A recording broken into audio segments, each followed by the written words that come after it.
Welcome back to everyone. In this video I will guide you how to fix text notification sound not working on Motorola Moto G37. Let's start the video if you want to fix this problem.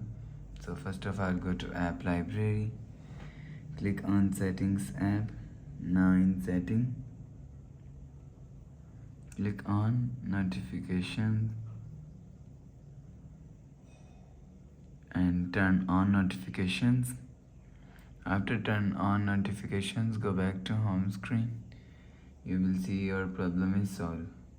But if it doesn't fix this problem, restart device. Just click and hold side power button and volume up button at the time.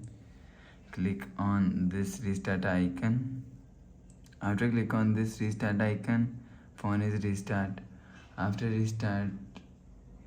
restarting, enter phone pin. You will see your problem is solved.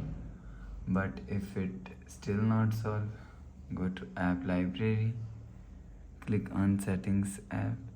Now in setting, click on apps. After click on apps, see all apps, scroll down and click on messages app.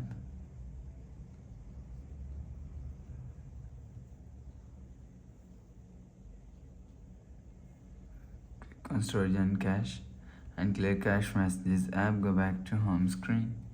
You will see your problem is solved. But if it's still not solved, again click on settings app and click on system and update. You will check your software update is latest. If it not latest, update your software latest. After update software latest, go back to home screen. You will see your problem is solved. So please subscribe for more new latest videos. Thanks for watching.